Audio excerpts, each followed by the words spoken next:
Functional analysis पढ़ते हुए जो बेसिक कॉन्सेप्ट हमने पढ़ना है वो है मैट्रिक्स स्पेस।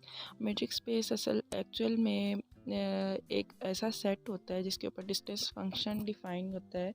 अब लाइक रियल लाइन में हम डिस्टेंस कैसे डिफाइन करते हैं? Absolute value of one point from another point. हम एक जगह से दूसरी जगह ट्रैवल करते हैं, उसका डिस्टेंस कैलकुलेट करना हो तो हम एक पॉइंट से दूसरे पॉइंट को सब्ट्रैक्ट करते हैं और उसकी एब्सोल्यूट वैल्यू लेते हैं, यानी डिस्टेंस हमेशा पॉजिटिव होता है। ये रियल लाइन पे डिस्टेंस इस तरह से हम डिफ़ाइन करते हैं। जब हमने इसको जनरली लिखना होता है तो हम आर की बजाय एक जनरल सेट लिखते हैं, एक एब्स्ट्रैक्ट सेट लिखते हैं एक्स, और उसके ऊपर मीट्रिक जो है यानी डिस्टेंस फंक्शन है जो कि एक्स क्रॉस एक्स से रियल लाइंस में डिफ़ाइन होता है, और उसको हम इस तरह से डिफ़ाइन करते हैं। Matric space is a pair x D, यानी एक्स हमारा सेट है, एब्स्ट्रैक्ट सेट जो कि कोई भी सेट हो सकता है। इसकी हमने स्पेसिफाई नहीं किया यहाँ पे कि ये रियल लाइन है, और साथ में उसके ऊपर डिस्टेंस फंक्शन यानी मीट्रिक डिफ़ाइन की है, और एक्स के ऊपर a distance function on x that is a function defined on x cross x, यानी इसकी डोमेन डिस्टेंस फंक्शन की क्या है, एक्स क्रॉस एक्स, और such that for all x y z belongs to x we have, हमारा जो answer है वो हमेशा रियल में जाता है।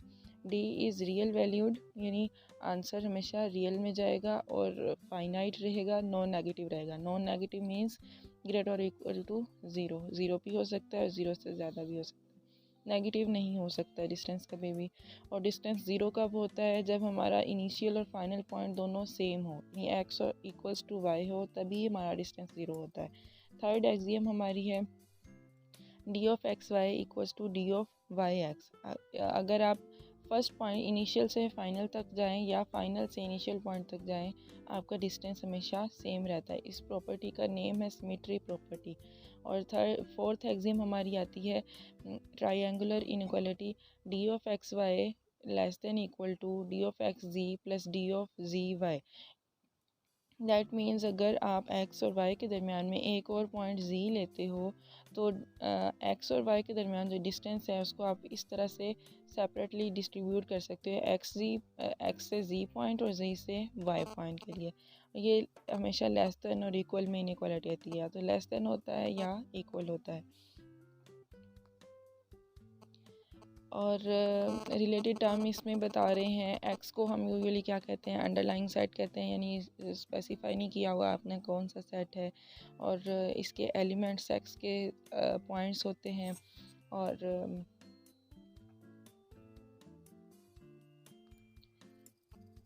M1 से M4 तक जो आपने पॉइंट्स पढ़े हैं उनको एक्सियम्स कहते हैं मैट्रिक्स स्पेस के।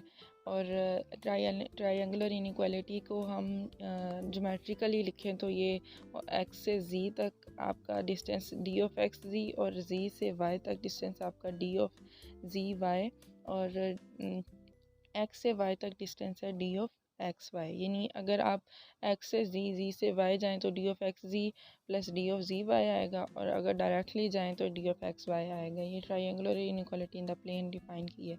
और अगर ट्रायंगुलर इनइक्वालिटी को हम करना चाहें तो जनरलाइज वे में भी याद कर सकते हैं। D of x one x n less than equal होगा जितने मर्जी पॉइंट्स में एक्स वन से लेकर एक्स एन तक हम उस डिस्टेंसेस को डिस्ट्रीब्यूट कर रहे हैं, x one x two x three x so on x n minus one x n तक की हम डिस्टेंसेस अगर ले लें तो डी ऑफ एक्स वन से एक्स एन तक जो डिस्टेंस है वो उन सारे डिस्टेंस फंक्शंस के लेस और इक्वल होगा। जस्ट लाइक अगर आप अपनी रियल लाइफ में देखें, आपने अपने घर से अपने यूनिवर्सिटी कॉलेज या स्कूल जाना है तो एक रास्ता आपका शॉर्टकट रास्ता होता है सीधा जो आपके घर से स्कूल तक जाता है, और एक रास्ता आपका ऐसा होता है कि आप घूम के भी जा सकते हैं। रास्ते में आपने किसी शॉप पे रुकना है, किसी बुक शॉप पे रुकना है, किसी खाने पीने की चीज़ों किसी बेकरी पे रुकना है, तो आप वहाँ से होते हुए जब जाओगे तो आपका डिस्टेंस ज़्यादा होगा, और उन सब के डिस्टेंसेस को घर से आप बुक शॉप तक का डिस्टेंस ऐड करेंगे, फिर बुक शॉप से बेकरी तक का डिस्टेंस, फिर बेकरी से अगर स्कूल तक का डिस्टेंस, ये सारे ऐड करेंगे तो या तो उस डिस्टेंस के इक्वल आएगा, और या फिर आपका जो शॉर्टकट वाला डिस्टेंस है वो कम होगा और इधर वाला डिस्टेंस ज़्यादा हो रहा होगा। या आपकी डिस्टेंस की इस ट्रायंगुलर इनइक्वालिटी की प्रैक्टिकल लाइफ में एग्जांपल आप इस तरह से भी आप इसको याद कर सकते हैं। आगे चलते हुए हम देखते हैं कि सबस्पेस की डेफिनेशन है। मैट्रिक स्पेस की सबस्पेस क्या होती है। आपने ऐसे लेना है कि मैट्रिक स्पेस एक्स के ऊपर डिफाइन की थी, उसमें से हम एक सबसेट लेंगे वाई सबसेट ऑफ एक्स। ऐसे लेना है कि डोमेन वाई क्रॉस वाई तक रिस्ट्रिक्टेड रहेगी, यानी वाई के ही एलिमेंट्स लेने हैं, एक्स के पूरे के अंदर वाई नहीं घूम सकता, यानी वो एलिमेंट्स सारे हम टोटली एक्स से नहीं ले सकते। जो मैट्रिक हम वाई पे डिफाइन करेंगे उसके सारे एलिमेंट्स यानी उसकी सारी डोमेन वाई क्रॉस वाई से ही आएगी। वाई के अलावा जो एलिमेंट्स एक्स के अंदर मौजूद हैं वो वाले नहीं लेंगे। इसको रिस्ट्रिक्शन बोलते हैं कि आपने रिस्ट्रिक्शन लगा दी है। Thus the metric on y is the restriction d tilde d equals d. Restricted किससे है? वाई क्रॉस वाई से। D tilde d is called the metric induced on y by D.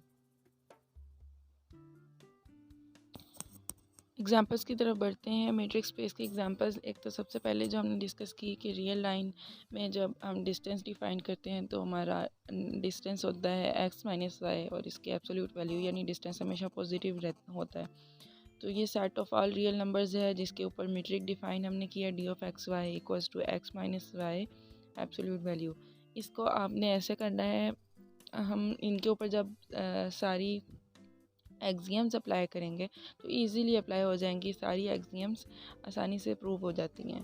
और यूक्लिडियन प्लेन R2 आपने देखना है, matric space R2 इसके ऊपर define हो रही है इस तरह से कि आप ऑर्डर पेयर में एलिमेंट लेते हैं। जब सिंगल रियल लाइन में बात हो रही होती है तो उसमें सिंगल सिंगल एलिमेंट्स होते हैं, और जब स्पेस R2 में चले जाते हैं तो उसमें ऑर्डर पेयर में एलिमेंट्स आते हैं, रियल नंबर्स होते हैं ऑर्डर पेयर्स के अंदर।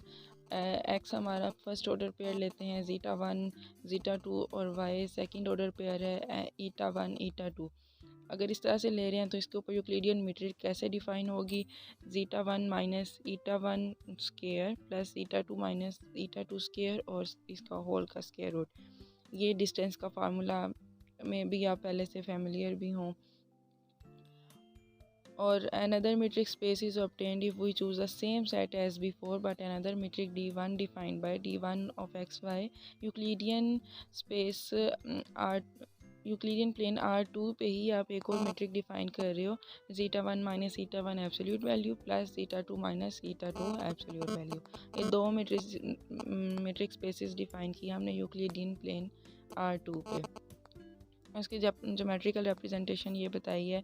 अगर x एक पॉइंट है ज़ीटा 1 ज़ीटा 2 और y दूसरा पॉइंट है ईटा 1 ईटा 2, यहाँ से यहाँ तक distance d of x y से डिनोट किया है।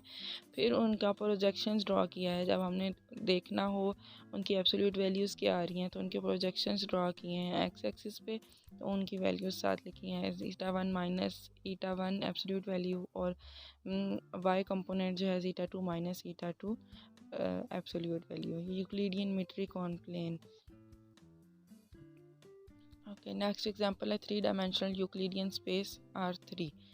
अब पहले प्लेन पढ़ा 1 में 1 डायमेंशनल था, फिर प्लेन पढ़ा R2 वो 2 डायमेंशनल था, अब स्पेस है R3 3 dimensional. This metric space consist of the set of order triples of real numbers. इसमें तीन एलिमेंट्स आते हैं एक ऑर्डर पेयर में, ज़ीटा 1 ज़ीटा 2 ज़ीटा 3, और इस तरह वाई में आ रहे हैं 3 टोपल आ रहे हैं एन ईटा 1 ईटा 2 ईटा 3। अब यूक्लिडियन मीट्रिक कैसे डिफाइन होगी? Just like before, zeta 1 minus eta 1 square plus zeta 2 minus eta 2 square plus zeta 3 minus eta 3 square और होल का स्क्वायर रूट। इससे हम अगर जनरलाइज केस में जाएं, Euclidean space R and unitary space C and complex plane C, आपके जहन में इमेज तो बन रहा होगा कि हम जब D of x Y R2 में लिया तो हम 2 टर्म्स लिख रहे थे, जब R3 में ले रहे हैं तो 3 टर्म्स लिखेंगे, Rn में लेंगे तो n टर्म्स आएंगी। ठीक है, एक्चुअली जो प्रीवियस एग्जांपल्स हमने तीनों पढ़ी हैं ना वो स्पेस R n की स्पेशल केसेस थे। R1 R2 R3। N dimensional Euclidean space Rn इसे बोलते हैं और इसकी रिप्रेजेंटेशन होती है एक्स एलिमेंट लेते हैं ऐसा ज़ीटा 1 से ज़ीटा n तक और वाई ईटा 1 से ईटा n तक। अब यूक्लिडियन मीट्रिक डिफ़ाइन कैसे होती है? डिस्टेंस फंक्शन हमारा डिफ़ाइन हो रहा है, स्क्वायर रूट होल का ले रहे हैं zeta 1 minus eta 1 square plus on zeta n minus eta n square, यानी जितने भी पॉइंट्स आ रहे हैं उन सब का फर्स्ट कोऑर्डिनेट से फर्स्ट कोऑर्डिनेट तक का डिस्टेंस, सेकंड का सेकंड तक डिस्टेंस, थर्ड का थर्ड तक डिस्टेंस, ऑन ये काम चल रहा है। ये यूक्लिडियन मीट्रिक डिफ़ाइन हो गई है।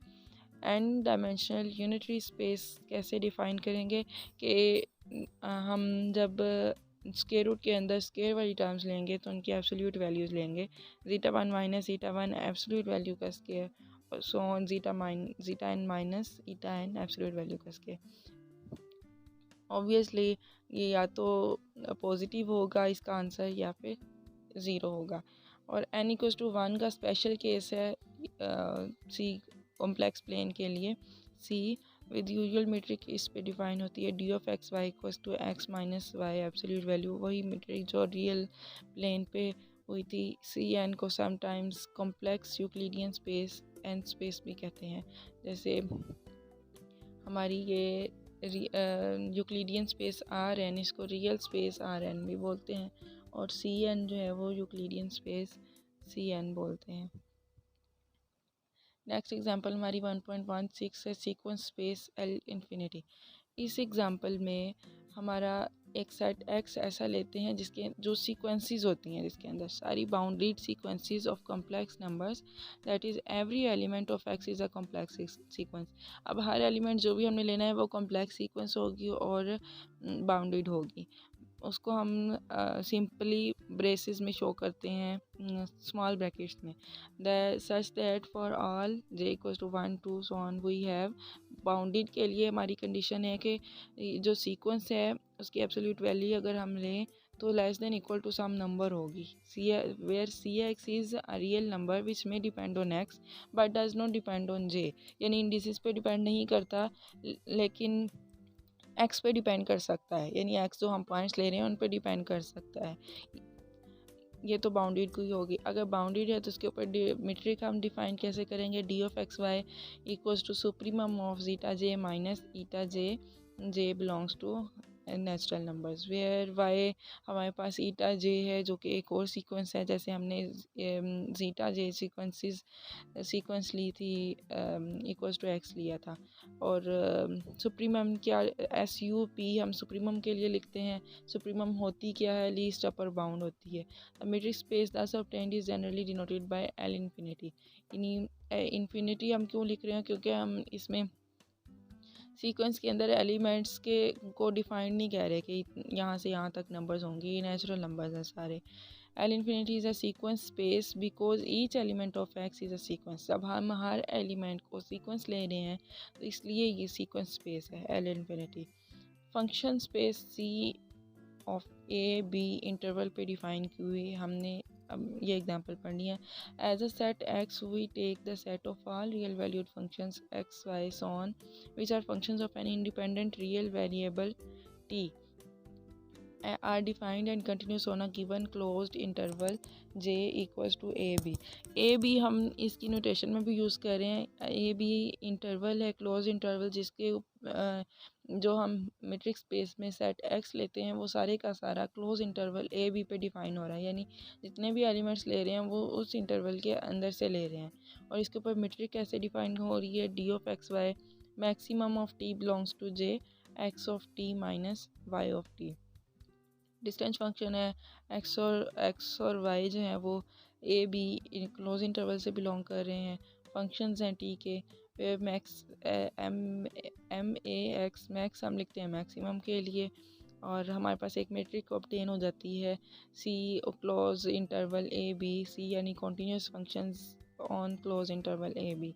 ये फंक्शन स्पेस है क्योंकि हर पॉइंट जो है कंटिन्यूस फंक्शन स्पेस का वो फंक्शन है, इसलिए हम इसको फंक्शन स्पेस बोलते हैं। नेक्स्ट हमारी लास्ट एग्जांपल है इस सेक्शन की डिस्क्रीट मीट्रिक स्पेस।